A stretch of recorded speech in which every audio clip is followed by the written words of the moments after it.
We all know what it's like, right? You're busy trying to keep up with everything that's going on, but really getting informed, like deeply informed, can feel like a whole other job. So you've given us some material, something interesting to really take a look at. Right. It's outlandish meme, Hegseth Mania, no agenda newsletter, 2025, but 03 with 29.pdf. You know John C. Dvorak and Adam Curry? Yeah. Yeah, this one, it's, well, there are a few things they're really zoning in on that I think are worth taking a closer look at, to really get what they're trying to point out. Okay, so they talk quite a bit about contributions, So, support for their show, no agenda. And specifically this time around, it seems like they're talking about a dip, a recent dip. well, yeah, I mean, the thing that really jumped out at me was the fact that they mentioned a record low for those contributions, over $50. And it was, it was last Thursday. They haven't seen anything like that since before COVID. And they specifically point out that it wasn't, a holiday or a weekend or anything like that. So it does, it kind of makes you think about how listener support for these independent media outlets actually works. It does. And then they go into like a lot of detail about all the different ways that people can contribute. It's more than just a simple donation button. It really is. I mean, they've got this thing, the No Agenda Commodoreship. Oh, And they say that it comes with an 8.5 by 14-inch proclamation. oh, wow. Yeah, it's kind of it's almost like they're offering something tangible, right? Almost like a badge of honor, for a certain level of support within their community. Right. And that's a good incentive, too, to give at a higher level if you get something you can actually have. And then there are the value for value contributions, right? Yeah. Which are, I guess, more typical through PayPal and Stripe. Right, exactly. And I noticed they make it a point of saying Apple Pay via Stripe on iPhones. Oh, interesting. Yeah. Which is interesting. Yeah. It's like a tiny little detail, but it speaks to them wanting to make it as easy as possible for people to contribute, I guess. Yeah, exactly. Anything that streamlines the process makes it more likely people will do it. And then, for those who really want to go above and beyond, they talk about becoming an executive producer. Right. And that gets you forever credit. That's pretty unique. I mean, it's basically a permanent acknowledgement, right, of their significant support. Almost like investing in the show's legacy. Yeah, it definitely elevates it beyond just a financial transaction. Yeah. It becomes, a real connection. But they still offer those traditional methods. Like if you want to send a check, they've got a P.O. box in California. Yeah. They even mentioned there are systems that will generate and send checks for you. And then they'll even handle foreign currency checks. Wow. So, which again speaks to a dedicated and diverse audience that they must have. Uh-huh. Yeah. They're really reaching out, aren't they? But it's what's interesting is they're really emphasizing these recurring donations. I mean, they clearly see that as a foundation for their financial stability, and they highlight these different amounts. So like $33.33 a month. Right. That seems to be the most popular choice these days, and it's interesting because it used to be $11.11 a month was the favorite. Oh, really? Yeah.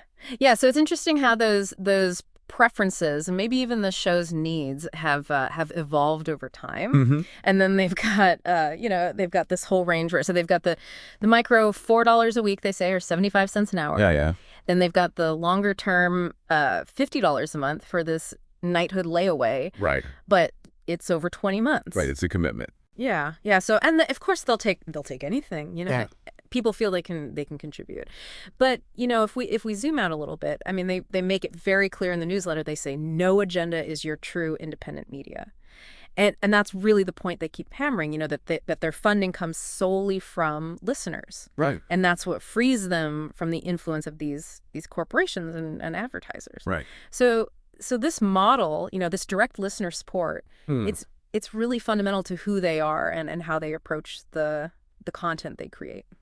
And it really positions the call for contributions as essential to maintaining their independence and their perspective. Now they pivot and they go to this developing news story. Yes. About Pete Hegseth, and they call it the signal story. Right. And this seems to be where they see this bias, right? This agenda at play in the mainstream media. Yeah. This is where things get interesting. They frame this as this possible effort by liberals and by the Washington establishment, the left-leaning media, to get Hegseth out of the Defense Department. They even bring up the idea that some people within the Trump administration might be involved without even knowing it. Yeah, that's a big one. So what are the details here? What's going on with this private chat? Well, the key thing that they highlight is this alleged involvement of someone with the initials JG in this private chat, and but they say a crucial question remains unanswered. Okay. What is the full identity of this JG? They say the press just isn't asking that fundamental question. That is a pretty big oversight if that's true. Yeah. So they don't give any ideas of who this JG might be. Well, they say that when they checked employees, consultants, initially they didn't find anyone with those initials. The closest they could come up with was U.S. Trade Representative Jamison Greer. But they question how likely it is that he would have been involved in this kind of private discussion. So, it really raises this question about whether the reporting that we're getting about this story is actually accurate and complete. So are they saying that the narrative that's being pushed out there about this whole thing is incomplete or even misleading because we don't know who this JG is? That seems to be what they're getting at. Yeah. Yeah, they point out that, the way it's being presented, it's like you've got one side that's talking about incompetence, right, and then you've got the other side that's trying to downplay it. Right. But, the newsletter itself doesn't really come down one way or the other on what the chat means. They're really focused on these gaps in reporting and what the motivations might be behind the different ways the media is covering it. Yeah, it really highlights how different outlets can focus on these tiny little details and create completely different interpretations of the same event. Yeah. And it makes you think about, what questions aren't they asking? Yeah. And why aren't they asking those questions? And they had this really weird thing they mentioned about Hegseth's family. Oh, yeah. They say that all his boys, they wear bow ties and blue shorts. Yeah, that one really stuck out to me. It seems very out of place in a political newsletter. That's it. It's almost like a random observation. It is. You have to wonder if it's meant to, to create a certain image or evoke a certain feeling. Yeah. But it's not really clear, is it, what the relevance is to the whole Hegseth story. It definitely makes you think about the choices they're making. It does. It does. So then they kind of wrap up and they mention memes of the week and hypocrite of the week. Right. It seems like those are regular features of their content. Yeah.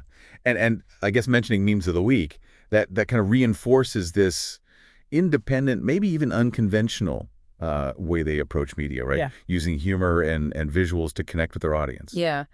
And then hypocrite of the week suggests this kind of critical, maybe even satirical take on events and people in the news. So basically, it seems like the main point they're trying to get across is this commitment to being an independent media source, Right. And it's directly supported by listeners, Right. which allows them to offer a different perspective on these stories, like the one with Pete Hegseth, and they really point out what they see as the unanswered questions, the potential media biases. Yeah, I think that's a really good summary. I mean, they really highlight how their financial model, really affects their approach to news and analysis, and it raises a really interesting point for us to consider. With these different narratives that are out there about this Hegseth story and this big question mark over who JG is, what might be the motivations behind how different outlets are choosing to frame this. It really pushes us to think critically about who is telling the story, why are they telling it that way. It reminds us that we need to really engage with information carefully, consider all these different perspectives, and ask those unanswered questions ourselves. And we can even do this in our local communities, right? Apply this same kind of thinking to what's happening in our own backyard. Exactly. Think and act locally. If you find value in our show, please support us at thinkandactlocally.com/donate. Link in show notes. And that's it for this deep dive. We'll be back next time with more. Until then, Take care. bye.